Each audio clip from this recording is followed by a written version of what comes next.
And welcome back, Air Acolytes, to another exciting adventure on Breaking Wind, an Avatar, The Last Airbender podcast featuring the Legend of Korra. I am Jason Roy Gaston. This is my friend, my compadre, my brother from another mother, Mr. VHS Jace. And today we're bending our way into episode 9 called Out of the Past. Now, I don't know if you remember, but in the last episode, Korra got herself into a wee bit of trouble because she picked a fight with Tarrlok, was going to win, and then it turns out, boom, Tarrlok is a bloodbender, and he bloodbends her, and that is where we he pick was up. Tarrlocking and popping all the way on her. Jerk. Anyway, that is where we start out this episode. We see Korra, who is being bloodbent, and again, bloodbending feels just icky. They never lighten up on the horror of that. No, this is like total body horror. Yeah, it is. And it makes you feel like they're in absolute agony the way they animate it. Yes. Right. And of course, you know, Tarrlok is apparently having to really concentrate to do this as well. But just the hair in that moment, though. Yeah, you know, whether you are completely on board with Korra as the protagonist or not, just seeing her suspended, just going,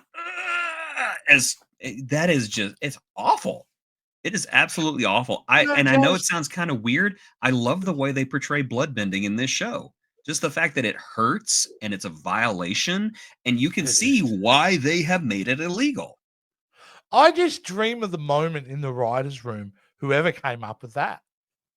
How, like, when you come up with that and then you think about what you could do with that, there must have been high fives, you know, all over the place with that idea of bloodbending because, wow.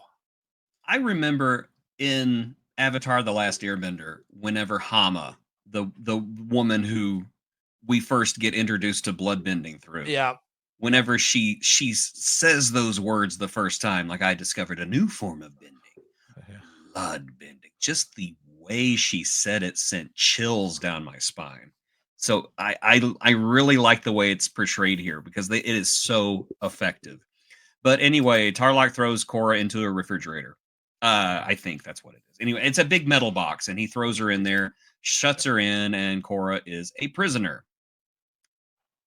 Fine. Very good. And it works. Yeah. Tenzin receives a phone call, and he goes to Tarrlok's office, where Tarrlok tells him that the Avatar came to demand that her friends be let go, but then the Equalists came, and he was electrocuted, and Korra was taken prisoner. Anyway, Tenzin knows, right? Tenzin at least suspects. I don't think he knows, but he definitely suspects.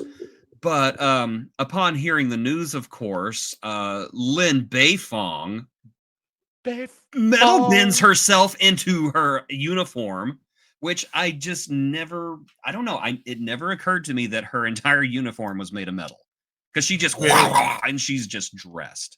Can you imagine what a date with a metal bender must be like? That's just like, you know, no, I'm not ready. I'm sorry. You put it on backwards.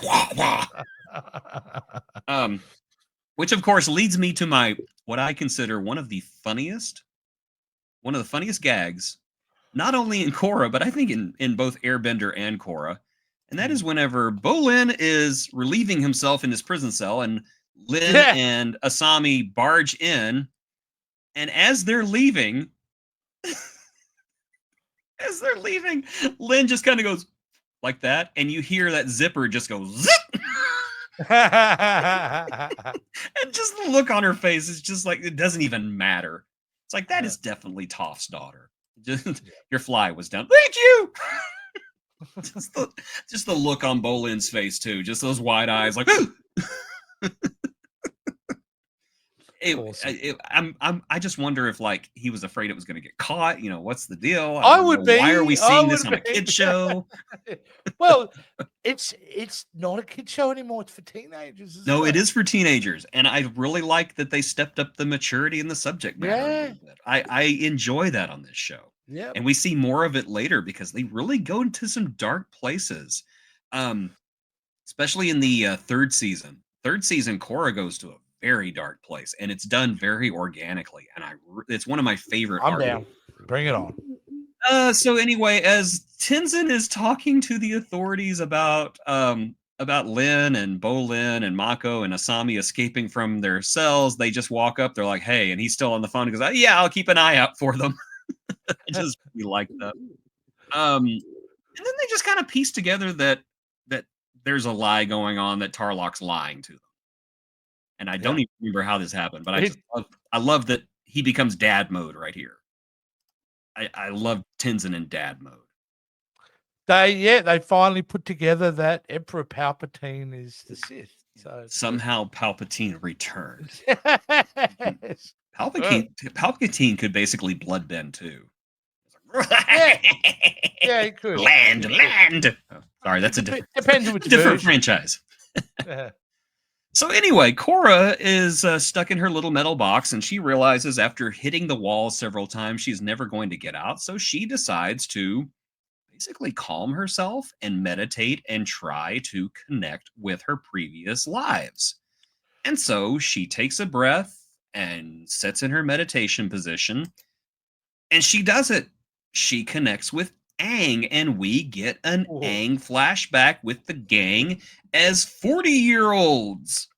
Whoa. Great! So yeah, Toph and Aang.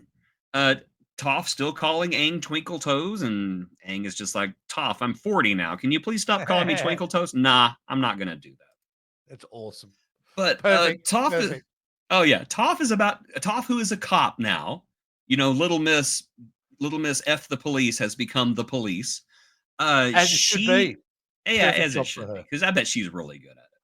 Yeah, she goes to arrest Yakone, who is this devilish underground criminal. And well, if he doesn't give it away, the way he stands in shadows definitely does. Yeah, he looks like Mr. Terrific from. Mate, all he had to do is take a step back, and he probably seems nice. Yeah. This is my table. It cast sinister shadows on me just right. I like him. He seems trustworthy. May I babysit your child? Absolutely. Would you like to babysit my dog too? Yes, it sounds delicious. Anyway, Yakone is a bloodbender, and Toph is there to arrest him, but he's like, "I'm no bloodbender. I'm totally trustworthy." No. Then they take him into custody, and that's the end of the flashback. And it's just like, okay, is that it? Surely there will be more later. Here he is. The thing is with bloodbenders, I'm not sure, does it come with the fact that if you're a bloodbender, you're also criminally insane? Perhaps. Maybe you're just a gigantic douchebag because that's what I'm trying to get at. And you can't answer me, even though I'll ask the question, are there good bloodbenders out there, Which you can't really answer at this point. No. You're not going to sit there. I don't know. Maybe if there's like a school play and this one girl wants to be in the school play, but she can't dance, goes, "Chad, I know you're a bloodbender. Can you please make me dance?" Absolutely. Get up there and dance. And he's like doing this. And she's like, "Well, this is the happiest day of my life." I would see them in the medical field. Yeah, I can see that. Yeah. Torture doctors, of course. It just to me though, it just seems like something that you could do that with like. Okay, my idea is that bloodbending is simply the control of other people by manipulating the water in their bodies. Yeah. Whereas medical that's basically the same thing. Korra's water healing is the same. Katara's water healing. Well, Korra's water healing too is the same thing, but they're not controlling the bodies, so it's not blood bending, so to speak. Hey, here's a dark idea. Could you, with air bending, suck the air out of the oxygen out of someone's bloodstream? Anyway, moving on. Moving on. You remember what I said about this show goes to some dark places? All right, okay. Let's Anyway, maybe I'll moving. leave it at that. Anyway, Lin Beifong does her daredevil foot stompy thing where she bends her shoe out of the way, which I think is just the coolest thing ever. And she's just like, there's a tunnel over there with the big opening that goes down into a tunnel. How did we not see that? And then, oh dear, the one part of the episode that I genuinely do not like is that they're trying to get the love triangle going again. Because Bolin lets it slip that that Mako and Korra kissed. And I'm just like, are we really doing this again? Can't we focus on the job here, guys? Do we need this? Yeah, thankfully it doesn't last long, but you can definitely tell that they're planting the seeds for that later. The team Tenzin, I guess, or is it Team Lin? It's Team Lin. Team Lin go down and they find the Equalist hideout, and Lin finds her officers, but it is too late because Amon has already taken their bending. And it's sad. I try to describe what it's like because it's the R word, isn't it? That's what's happening. They're being R word. It is. If I associate it with a real crime, it's not murder, it's assault, but it's also, it's an R word because you take something from someone. You could say that it is that type of assault. I hearken it to those old stories where if you stole something, they had to chop off your hands. There's a famous story, and I cannot remember the name of the person or where it took place. But there is a famous story of a Native American, an indigenous person here in the United States, who was a brave, and whenever he was captured by the colonizers, they chopped off his hands and sent him back to his tribe as a message. Yeah. And the story's great because he went back to his tribe, told them, we have to kill these people, and then he strapped blades to his stumps and went back to war. Baraka. Baraka style. That is what I see this as, is that Amon is chopping off their hands and sending them back as a message. Yeah. But you could interpret this in many multiple ways because it's such a invasive crime. It is a horrible crime. Yeah. And that just makes Amon just that much bigger of a threat, in my opinion. And he does not become less threatening in this episode. If anything, he becomes more threatening, which I love. We'll get to that here in a second.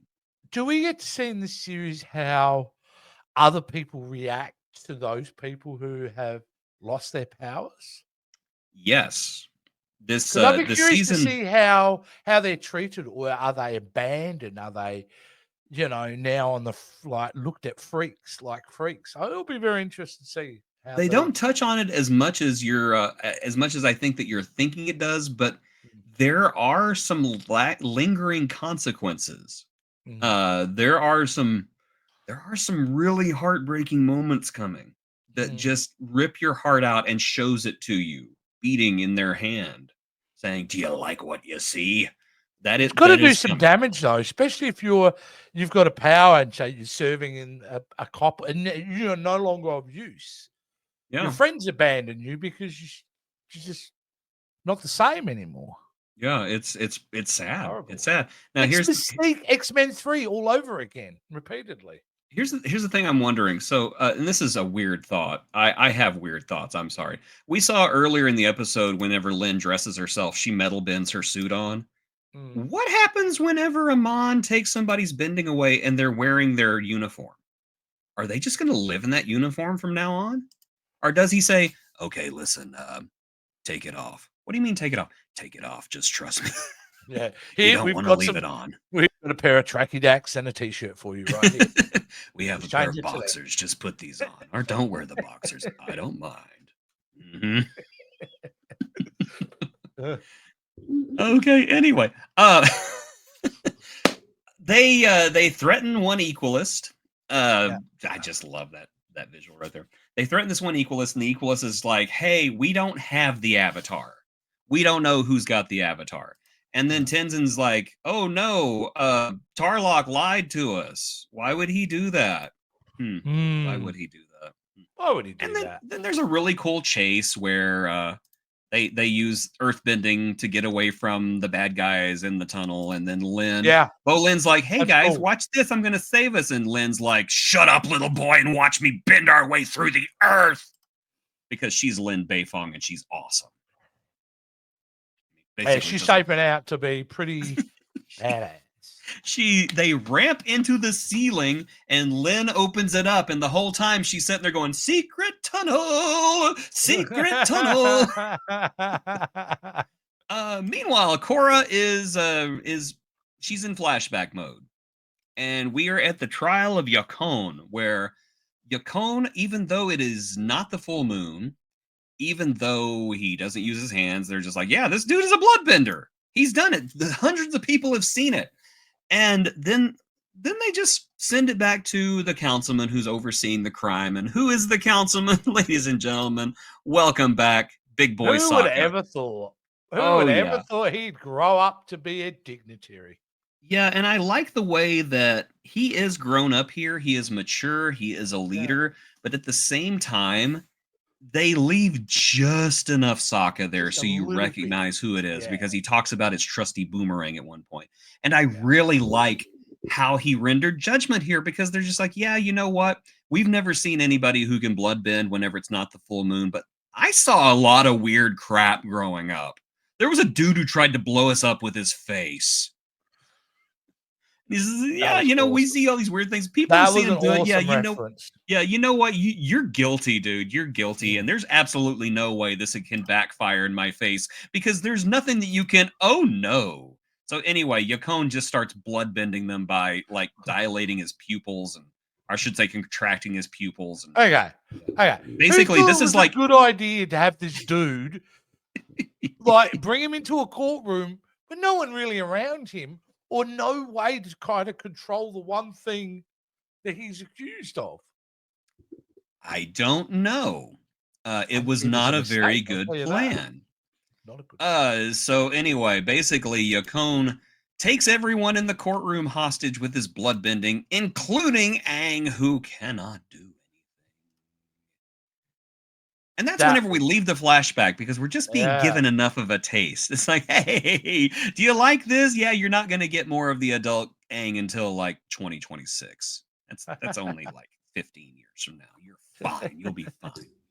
Tenzin confronts Tarrlok and is like, "You're bloodbending. It's you. You're this." No, he doesn't say you're bloodbending. Not very nice. "Yeah, you're not a nice guy, and I don't like you anymore. You did something with this." "Well, what makes you think I had anything to do with it?" And then this wormy little guy from the last episode is up there going, "He's a bloodbender. He's evil." And he's just like, "You're fired, Jerry." Yeah, you ratted me out like instantly. "I'll give you a good reference. I'll leave it on your desk, but get out." "No, I'm really going to miss the way you got my dry cleaning, Jerry." He was sitting up there the whole time going, "It'll be my moment soon. I'll be able to say it. Now's my chance." Yeah. This is your moment, Jerry. Go for it.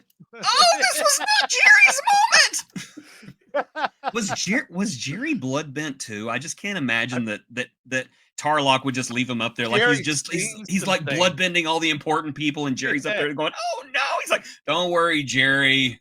You're the only one who makes my coffee the way I like it. Oh, here. I think you got a nosebleed." Poor Jerry, mate. He has seen some things. He probably still has night terrors to this day. Like, he doesn't look like someone who enjoys his job. Put it that way, Jerry. Not only is he a bloodbender, he made me help him shave his undercarriage. Shut up, Jerry. He's a pube bender. So anyway, Tarrlok bloodbends everybody and then runs away, because why kill the people who know your secret? Why do that? It's more fun to make them live in agony. No. You could turn their blood into like spikes and just like kill them that way, but no, it's fine. So, but now I desperately need to know, what's the agenda? What's the deal? What do you want? You just want to torture people? I'm getting world domination feelings here.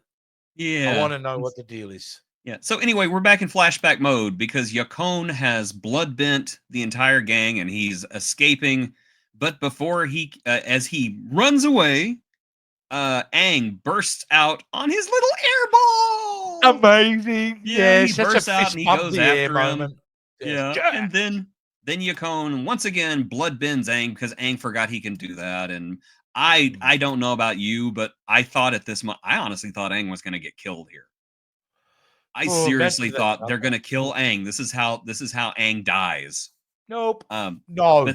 But then Aang's like psych, and he decides to just like the age of 40, I'm taking away your bending. So he takes away Yakone's bending, and Korra. I really enjoyed her reaction here because she's kind of horrified. Yeah, it shows she Yeah, should be. There's a lot to be horrified about. I mean, like, she may even be horrified at the idea that Aang did that. Yeah, I think she is because I don't know how widespread the idea that Aang could take away people's bending was, but she's just basically watched her former self do exactly what Amon was doing to people. Well, I imagine So the first time he did it, that was in the middle of a like. You can see how that story could become legend, like a tale to mhm. generations afterwards. But yeah, you can't deny what she witnessed. That ain't I wonder how often Aang did this. Was it every bad bender? Did he take away their powers each time, or did he? How many times did he decide that someone was too dangerous to keep around? What I want to know is when did the society turn on him? Because you know that it was an eventuality. Mm-hmm. So Yeah, for the society to become what it is today, at some point they turned on Aang. yeah, they would have had to, and of course we Yeah. know with Seven Havens they're going to turn on the Avatar altogether. So I'm really looking forward to seeing what that is. But no more than I was looking forward to seeing this next unexpected scene. Because Tarrlok comes up the stairs, and who's waiting for him? Hello, it's me, Amon. It's time to be equalized. And I love the fact that Tarrlok goes to bloodbend him, and Amon's just like, little child, what are you doing? Yeah, remember? And and just what are you? Because at that point, I'm like, yeah, what are you? Yeah. And long story short, ha ha, you ain't got no bending no more. Just totally unexpected. I was not expecting Amon to show up and just defeat Tarrlok like he was nothing. Like he was not. It's a very it definitely takes it to the next level now, doesn't it? Yes, it does. And I really like this next scene because it shows Korra being smart because he overhears Amon order them to come down and electrocute the cage first. And so Lance Henderson electrocutes the cage and she uses her environment. She hangs from the ceiling to keep herself from getting electrocuted. And then she freaking bursts through the door with her fire bending. And happy. Another terrific scene whenever she runs outside and she locks eyes with Amon. And it just goes into the slow motion because she is terrified of him. You know, as she should be. You know what the great thing I will say about Korra is what they've been very smart to be able to show a lot of emotion in her actions. Like her fight scene, there always feels there's something behind it. It doesn't feel just flat action for the sake of it. There's emotionality into it, and especially that moment when she's like, yeah, I love that they give her vulnerability. Because so often you hear, we have a strong female protagonist, but she's also vulnerable. And then you're just like, oh God, they have no idea how to write. Show it, don't say it, right? Yeah, show it, and they show it. Show it with her. And you know what? I think that if Aang had been in the same situation, they would have had the same exact reaction. It would have been fear. Because horror. This guy's scary. And again, turn up the brightness on your monitor right there or on your phone, whatever you're watching this on. You can see his eyes through his mask. And he's just staring at her, and it's so effective. You know what's also scary? Probably the smell of that mask. Mm-hmm. I bet it smells like halitosis and like urine from his victims. But yeah, Korra runs for it. she gets the heck out of there. And I love the fact that Amon chases her. Yes. It's scary. He's like the Hulk, bursting his way through the helicarrier. But I was Korra waiting managed to hear the Brad Fidel music. It felt like Terminator, like unstoppable. Dun, dun, dun, dun.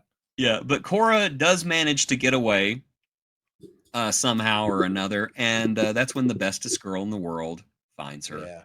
and takes her back home to her buddies.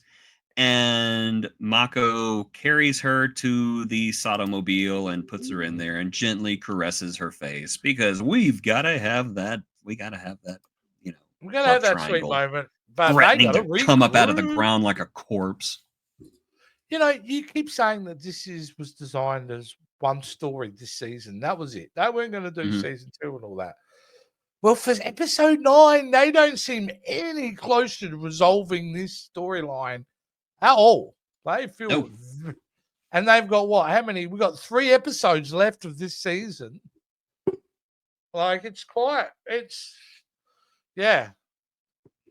This is we're basically seeing the very first parts of an avalanche right now. We're seeing the first little snowballs start coming down the hill, and we're starting to hear a rumble because it is coming. It's unlike Donkey Kong. Pretty much, yeah.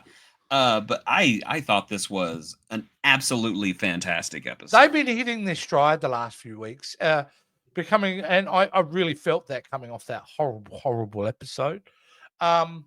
That they're really hitting their stride. And I don't have to force myself to enjoy this. This is really good. This is really, really good. Now, if you're an Avatar fan and you got past that episode that everyone whines about, surely you're on board at this point. No, Korra is a girl, icky poo. Yeah, that's pretty much where they're at right now. There's still some Korra haters out there too, which is just like, dude, get over it. She's more powerful than, I feel like as an introduction at her point, she seems more powerful than Aang in some ways. She's got the power. She doesn't know how to use it. But her weakness is her vulnerability, which makes it awesome. Yeah, she grew up in a very sheltered way. Unlike Aang, who is out there discovering the world. She's gone to one location and she's lost. And she doesn't know how to airbend. So she can't get into the Avatar state. Yeah. Not even accidentally. I think she would be, if they were both in their journey at the same time, she's a stronger fighter at this point in her journey, isn't she? Yeah, she would. It would be, but then wasn't she a child prodigy in the way of her fight skills? Because she could earthbend, firebend, and waterbend whenever she was a little baby, and all that time she's never learned how to airbend. It's kind of sad. Kind of sad.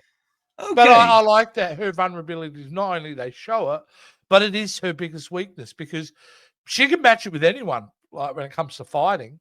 Yes, she can. Yes, she can. And next time here on Breaking Wind, we're going to take a look at the episode called "Turning the Tides," where they're going to be forced to take action against the Equalists at last. And incidentally, I made a horrible discovery earlier today because I was going to rewatch the episode before our show, and I discovered it's not on Netflix anymore. They took Korra off Netflix. It's now on Paramount Plus. Well, that's how I've been watching it. Is Paramount Plus from the get-go. So, to our Netflix friends, we're so very sorry. It's on Paramount Plus now. Yeah. Well, Airbender's still over there, but it's home because Paramount own Nickelodeon, so it's home. Yeah. So that's good. As long as we get to watch it. Like, what was the show that I was watching halfway through, and then they removed it, and I couldn't find it in any other streaming service. Very annoying. Very annoying. Yeah, they've done that a couple of times. I literally watched a movie one time, and I invited somebody over. I was like, hey, you need to watch this movie with me. It's great. And then we sat down on the couch, and I turned it on. It was like less than 12 hours later, and the movie was gone. Gone. Like, at least warn us. Warn us next time. Well, I am ready to see how this plot finalizes itself, because this is not a spoiler, I don't think, by you answering this, but based on our previous discussions, we go into a new storyline next season. We do, yes. Unlike Airbender, we get a villain of the season, and I will be perfectly honest. Next season's villain is somewhat disappointing, but then we get 2 bangers right after that. Like the season 3 villain is like one of my top Avatar villains of all time. Cool. Because he's another one of those people who is basically right. It's just how he goes about getting Always his the best goals villain. is wrong. Yeah, And he's always voiced best by villains are kind of right. and he's voiced by Henry Rollins. Wow, what an interesting choice. I Oh love it. yeah. And he's not one of love those bombastic like Michael Shannon villains who's like screaming every word. But rather every time he talks it's like this. He's almost very peaceful in the way that he speaks to people. It's just basically, yeah, we're going to kill you now. Okay. I'm very sorry I have to do this. But basically, imagine if Aang had decided to be evil. That's what this guy's like. Ooh, okay, well, got a bit to go yet, but I look forward to it.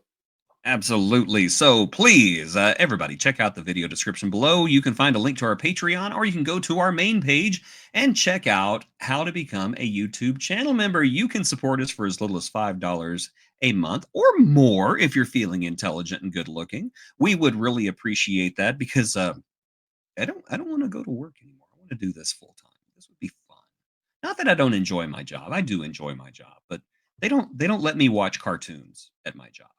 And I like watching cartoons and talking about them. So This cartoon. please, yes, please, I want money, please.